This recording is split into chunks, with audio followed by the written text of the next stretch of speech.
এই যে ত্রিপুরার ডুম্বুর জলবিদ্যুৎ যে প্রকল্প, এই বাঁধ খুলে দেওয়ায় বাংলাদেশের অনেক অংশে কিন্তু প্লাবিত হয়ে গেছে। হাজার হাজার মানুষ পানিবন্দী হয়ে পড়ছে।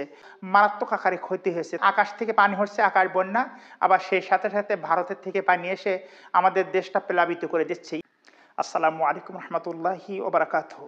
আলহামদুলিল্লাহি রাব্বিল আলামিন, আসসালাতু ওয়াসসালামু আলা সাইয়্যিদিল মুরসালিন ওয়া আলা আলিহি ওয়া সাহবিহি আজমাইন। আল্লাহ তাআলা মানুষ আর জিন জাতিকে সৃষ্টি করেছেন একমাত্র মহা রব্বুল আলামিনের ইবাদত বন্দেগী করার জন্য। কিন্তু ইবাদত বন্দেগী করছে ঠিকই আছে, এর পাশাপাশি এমন কিছু নাফরমানি কাজ সে মানুষেরা করে যাচ্ছে।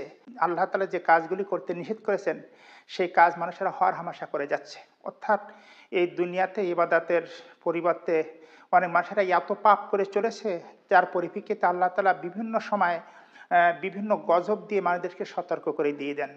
যখন দুনিয়াতে মানুষেরা অপকর্ম করে, অর্থাৎ নাফরমানি করতে থাকে, আল্লাহ তাআলা তখন দুনিয়াতে গজব দিয়ে দেন। অনেক সময় টর্নেডো, ভূমিকম্প, তারপরে সিডার, অতিবৃষ্টি, অনাবৃষ্টি, বিভিন্ন মহামারী, বিভিন্ন রোগশোক, বিভিন্ন বিপদ আপদ দুনিয়াতে একের পর এক আসতে থাকে। যেটা দুনিয়াতে আসছে এটা কিন্তু আসলে মানুষের হাতের কামাই। সূরা রুমের ৪১ নম্বর আয়াতে আল্লাহ তাআলা বলতেছেন, জহরাল ফাসাদু ফিল বাররি ওয়াল বাহরি বিমা কাসাবাত আইদিন নাস। মানুষের কৃতকর্মের দরুন জলে স্থলে বিপর্যয় ছড়িয়ে পড়ে। অর্থাৎ মানুষ যখন অপকর্ম করে, মানুষ যখন নাফরমানি করে, তার পরিপ্রেক্ষিতে জলে স্থলে সব জায়গায় বিপর্যয় সৃষ্টি হয়। আমি যে কথাটা বলতে চাচ্ছি, দেখেন আমাদের দেশে বর্তমান যে বন্যা হচ্ছে, এই যে ত্রিপুরার ডুম্বুর জলবিদ্যুৎ যে প্রকল্প, এই বাঁধ খুলে দেওয়ায় বাংলাদেশের অনেক অংশে কিন্তু প্লাবিত হয়ে গেছে। হাজার হাজার মানুষ পানিবন্দী হয়ে পড়ছে।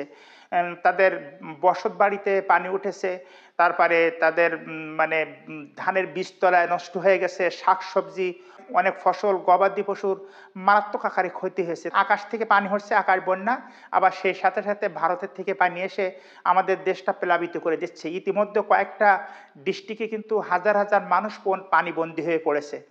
তা আসুন আমরা বেশি বেশি করে আল্লাহ তাআলার কাছে আমাদের নিজ পাপের জন্য আমরা ক্ষমা চাইব, যাতে করে আমরা বেশি বেশি করে আল্লাহ তাআলার কাছে তওবা ইস্তেগফার করতে পারি, আর পাপ থেকে আমরা দূরে থাকতে পারি। যদি আমরা পাপ থেকে দূরে থাকতে পারি, আমরা নাফরমানি থেকে দূরে থাকতে পারি, তাহলে আল্লাহ তাআলা অবশ্যই আমাদের হেফাজত করবেন। আল্লাহ তাআলা চান না বান্দাদেরকে ডুবিয়ে দিতে, আল্লাহ তাআলা চান না বান্দাদেরকে কষ্ট দিতে। কেননা অতি আদর করে, অতি সোহাগ করে আল্লাহ তাআলা কিন্তু মানুষকে বানিয়েছেন। আর মানুষ কিন্তু সৃষ্টির সেরা জীব, আশরাফুল মাখলুকাত। আল্লাহ তাআলা গজব দিয়ে মানুষকে সতর্ক করে দেন যে মানুষেরা এর থেকে দিয়ে ফিরে আসে কিনা, তওবা করে কিনা। কারণ দর্শক শ্রোতা মণ্ডলী, এসেছিল আমাদের আজকের ভিডিওটা ভালো লাগলে লাইক দেবেন।